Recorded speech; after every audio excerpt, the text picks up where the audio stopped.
My original plan upon graduating, I'd say going into senior year was probably just um, I knew that I wanted to go into coaching, basketball specifically, and I know I wanted to coach at the collegiate level or higher. And so the summer before I worked a few basketball camps and at different colleges, and basically was just working and getting myself set up for maybe a GA position somewhere after school.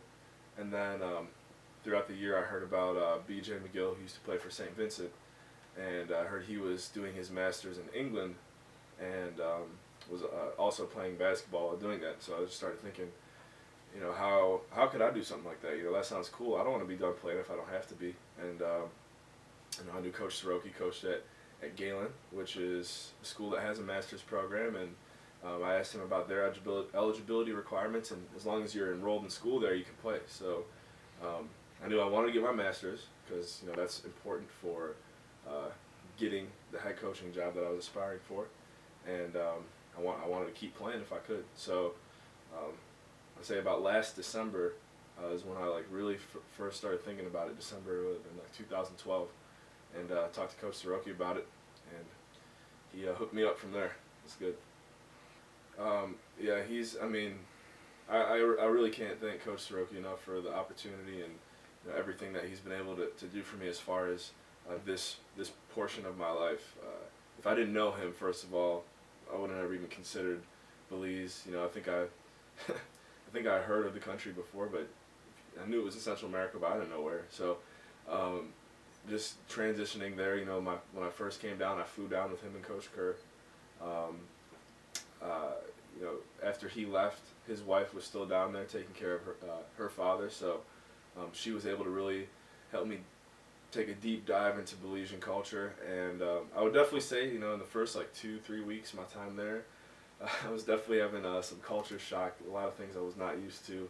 And then as time went on, and I got around my second and third months living in the country, I started adjusting, and it's just been great. I can't thank Coach enough, and his wife especially. Both of them have just made sure that I had the most warm welcome to Belize, and that basically set me up to be successful down there. As I was saying earlier, getting acclimated to the culture was, I don't want to say a struggle, but it was just, at first it was kind of a scary experience. I wasn't terrified out of my mind, I didn't want to go out or anything, but at first you're just getting used to basically a completely different lifestyle from what we're used to here, and that really goes down to the little things. I'd say in general, life in Belize is going to be the same as life anywhere. It's the details, the little things, extremely cultural things that make it different. And so, getting down there, housing was never an issue. I was put in a good house, found by Coach Soroki's wife. She put me in. I was able to get 5 of my teammates at Galen at the same house, and we all stayed there. The school took care of it for us. That wasn't an issue, but just getting used to something different would be the toughest part of getting acclimated to it. But now I'm heading back soon here, and I'm definitely fearless this time. There's nothing I'm worried about. I'm ready to go back to Belize. Galen is one of the country's only private colleges. It's for the most part, I would say, the most nationally recognized school academically, because they are partnered with multiple American institutions, which gives them a lot of credibility, which is also a part of the reason why I chose Galen specifically. I wanted to go down there and make sure I get my master's, but make sure it's legit. I'm not just down there having fun. Now, I'm going to have a little bit of fun, but definitely studying. So, but Galen, private school, no more than 700 kids, maybe 800. Small school, but we are well known and well respected, especially in the basketball field. We're kind of known as Belize's top team, which is nice. I really like playing for them and getting that credibility. When I walk around in a Galen shirt, I can wear it nice and proud. So it's a good school, and yeah. My ultimate goal during my time down there is obviously to finish with my master's. I still have a year left of education that I'll be doing. I'll be there all spring, summer, and next fall.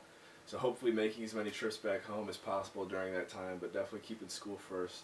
And then on top of that, really I just want to be soaking it up. All opportunities that arise or come my way, I want to take, the best advantage that I possibly can from those. And just to be 22, getting my master's now is just an honor. It's a blessing that I've been able to get this opportunity and do it this way. The least I can do is put all that I have back into it and continue to hopefully make good things happen. Yeah, this is an interesting part of me being at Galen. Originally, what the school brought me down for was to be an assistant coach and then get my master's. By the time I had arrived there, things worked out to my advantage that I was actually guaranteed to be able to play for the school. So with that, the way that worked out, basically,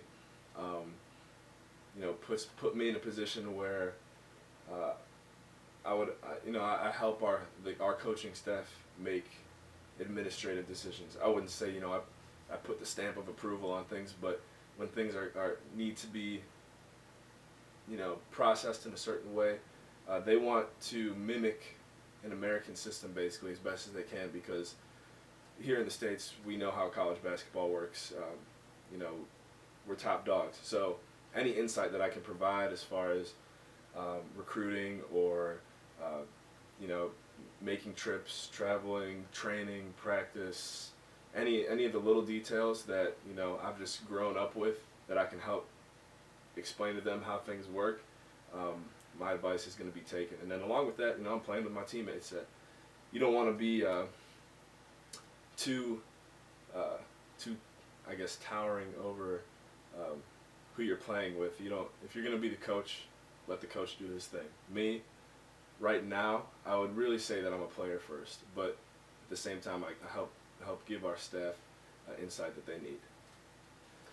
Well, first of all, the easiest thing, and I know Coach Soroki has said this countless times, but the first thing that I know we take for advantage in the States is a nice wood floor and a bin of basketballs to practice with.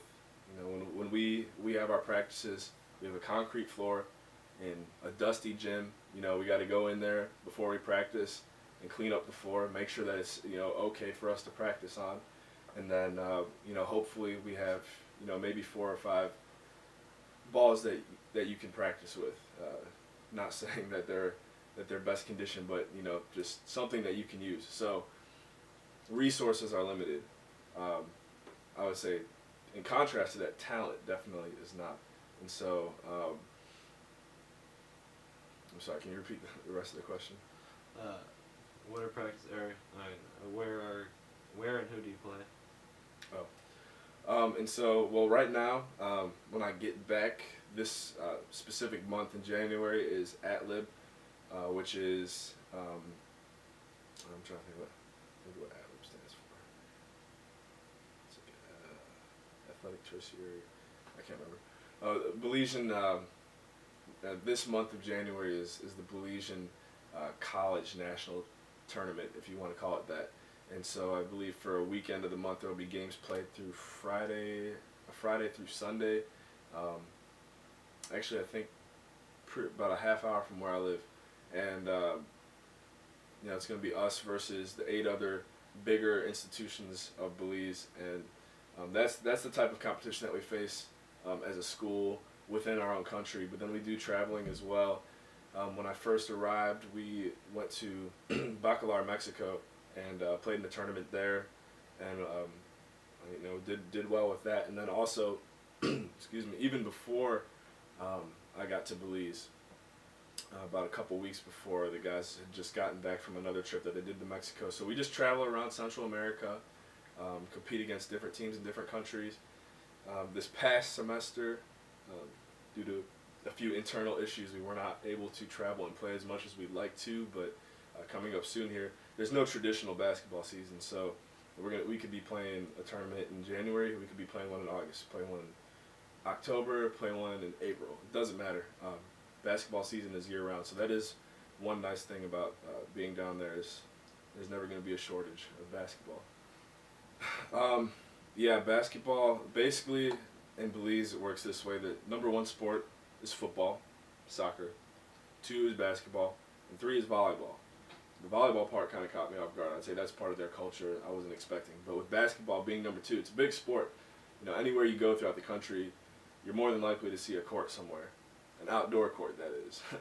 There's only a few, maybe 2 or 3 wooden courts in the entire country. Everything is for the most part either concrete or outdoors, one of the two. So, but basketball is very big in Belize, and part of the issues that I see with the country developing the sport is that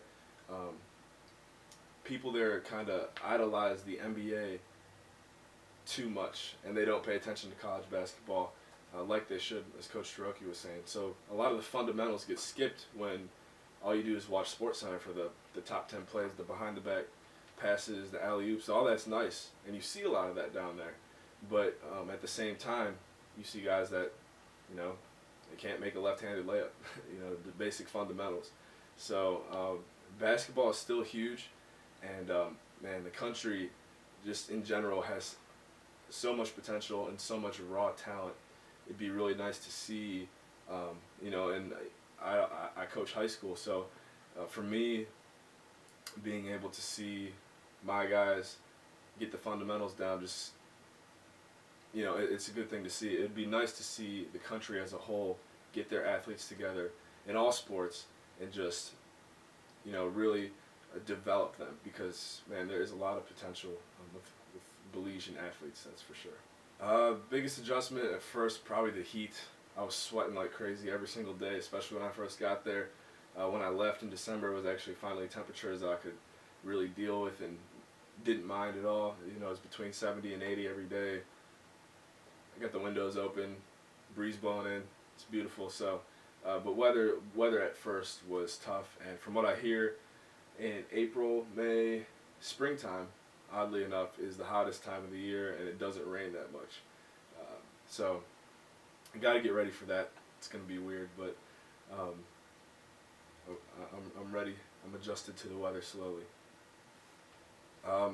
It's actually kind of funny that my sister ended up in Peru the same semester that I ended up in Belize, because no one in our family, I think maybe my mom, when she was in her teens, may have traveled back to Slovenia, where she's from.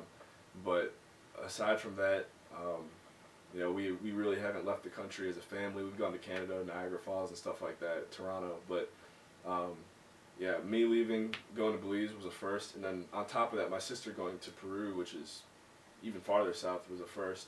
And so mom and dad were definitely going through some hard times with that, but I know deep down they're happy to see their kids going away and doing big things. So my sister's back now. She's going to finish up her senior year at Adrian College in Michigan. However, while she was in Peru, was offered an internship with Goodyear, and if she does take that offer, she'll be going back there in August. So it looks like the Carswell family could be getting pretty international here soon, and I know Paul's got a few plans in store as well. Well, in Belize, although coaching and studying and playing does take up a lot of time, the culture is just more relaxed. You're able to do more things when you want to. And so one hobby that I really picked up while I was down there, that I used to be into when I was younger, and I kind of fell away from it. But anyways, yes, the hobby that I picked up while I was down there was making music. And I've really gotten back into creating music on FL Studio.